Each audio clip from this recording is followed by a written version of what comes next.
Assalamualaikum warahmatullahi wabarakatuh. Waalaikumsalam warahmatullahi wabarakatuh. Baik, hai Sam, Zildan, Fabian, bagaimana kabarnya hari ini? Sehat? Alhamdulillah sehat. Alhamdulillah. Gimana perasaannya belajar hari ini dari pagi sampai siang? Capek? Capek. Tapi seneng nggak? Seneng ya, Alhamdulillah. Oke, anak-anak, hari ini seperti biasa ya, hari Rabu kita ada kegiatan ekskul. Insya Allah untuk hari ini kita akan murojaah atau mereview kembali materi yang sudah Ibu bahas di pekan kemarin. Nah, masih ingat tidak kemarin kita sudah membahas tentang apa? Hukum taklifi.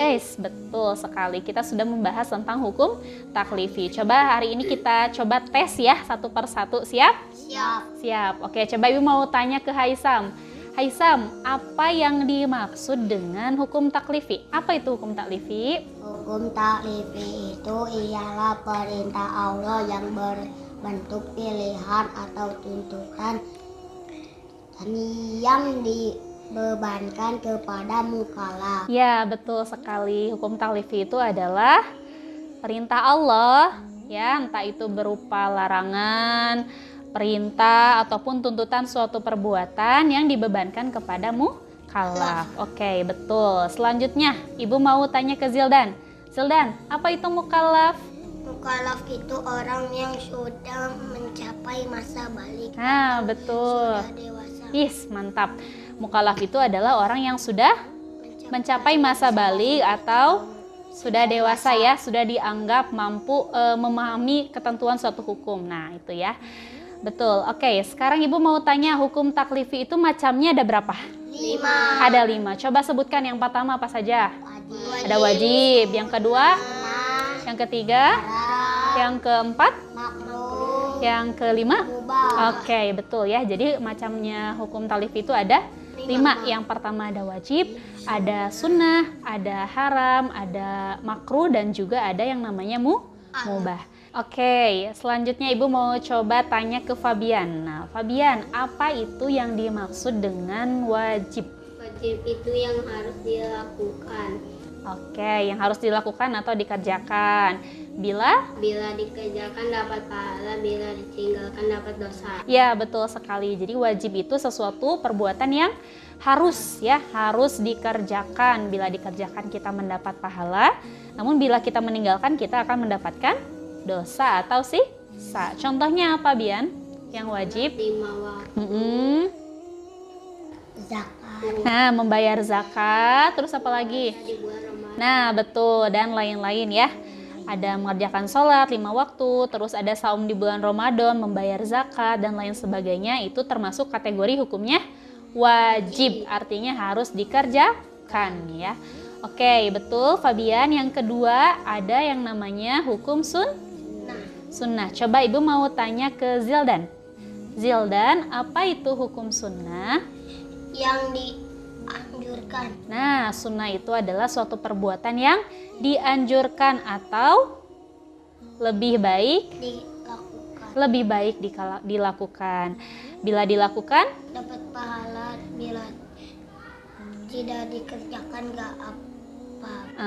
Tidak berdosa ya, atau tidak apa-apa. Contohnya apa yang dihukumi sunnah? Salat sunnah. Betul, salat sunnah qobliyah subuh. Terus apa lagi? Bersedekah. Apalagi ya, dan masih banyak lagi ya. Nah, itu dihukumnya sunnah. Jadi artinya kalau dikerjakan itu mendapat pahala, kalau ditinggalkan ya tidak apa-apa gitu ya. Terus yang ketiga ada hukum apa? Haram. Oke, coba Ibu mau tanya ke Haisam. Haisam, apa itu haram? Haram itu artinya dilarang. Ya, betul sekali. Haram itu artinya terlarang atau tidak boleh dikerjakan. Kenapa tidak boleh dikerjakan? Karena bila dikerjakan akan mendapat dosa, bila ditinggalkan mendapat pahala. Nah, betul. Yang namanya haram itu kalau dikerjakan justru kita mendapat dosa. Kalau kita meninggalkan kita akan mendapatkan pahala. Contohnya apa yang dihukumi haram? Mabuk-mabukan. Durhaka kepada kedua orang tua. Terus apa lagi? Laki-laki menyerupai Atau perempuan menyerupai Nah, betul. Itu hukumnya haram ya. Tidak boleh menyerupai perempuan, misalkan kayak laki-laki atau laki-laki menyerupai perempuan. Durhaka kepada kedua orang tua juga sama, tadi tidak boleh. Mabuk-mabukan dan lain sebagainya ya. Betul. Oke, selanjutnya yang keempat ada hukum makruh. Oke, coba Ibu mau tanya ke Fabian. Fabian, apa itu makruh?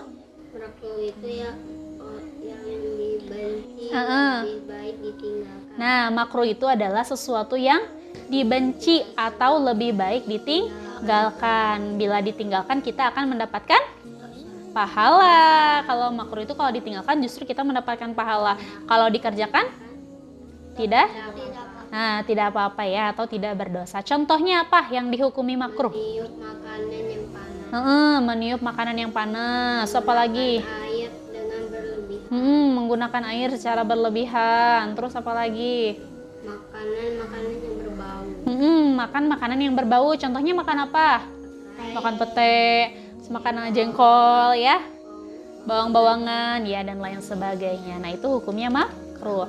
Terus yang terakhir ada yang namanya hukum mubah. Apa itu mubah? Coba Ibu mau tanya ke Zildan. Zildan, apa itu mubah? Mubah itu yang diperbolehkan. Mubah itu sesuatu perbuatan yang diperbolehkan. Contohnya apa yang diperbolehkan? Olahraga. Olahraga, terus apa lagi? Makan, minum, tidur, mandi. Apalagi? Banyak ya. Nah, itu hukumnya boleh. Artinya kalau dikerjakan ya silakan, nggak dikerjakan juga tidak apa-apa. Nah, seperti itu ya. Jadi untuk kesimpulannya, hukum taklifi itu apa yang tadi disampaikan oleh Haisam? Hukum taklifi itu ialah perintah atau ketentuan hukum dari siapa? Dari Allah untuk kita sebagai hambanya ya. Entah itu bentuknya berupa larangan, perintah, pilihan, atau tuntutan suatu perbuatan yang dibebankannya kepada siapa? Kepada mukallaf. Nah, kepada mukallaf atau orang yang sudah mencapai masa balik atau dewasa ya. Nah, hukum taklifi ini juga fungsinya untuk apa? Fungsinya itu untuk mengukur keimanan seseorang. Ya, oleh karena itu yang namanya hukum taklifi sifatnya itu mutlak. Mutlak itu artinya saklek ya, jadi tidak bisa ditawar. Misalkan seperti tadi sholatnya hukumnya apa? Wajib. Sholat hukumnya wajib. Terus kita nawar ke Allah. Boleh nggak hukumnya jadi mubah? Nah, jadi tidak boleh ya, atau misalkan hukumnya jadi sunnah lah, sholatnya tong wajib gitu, bisa tidak kita nawar? Tidak bisa ya, yang namanya hukum taklifi itu mutlak, artinya sudah seperti itu ketentuannya. Kalau kata Allah haram, haram, kalau kata Allah wajib, wajib ya. Dan hukum taklifi ini, adanya hukum taklifi ini juga sebagai bentuk ketaatan kita kepada Allah sebagai hambanya untuk apa? Untuk menjalankan segala perintahnya dan juga menjauhi segala larangannya. Paham tuh? Oke, alhamdulillah. Anak-anak mungkin untuk hari ini dicukupkan sekian ya. Insya Allah pembahasan lanjutannya nanti kita bahas di pekan depan ya.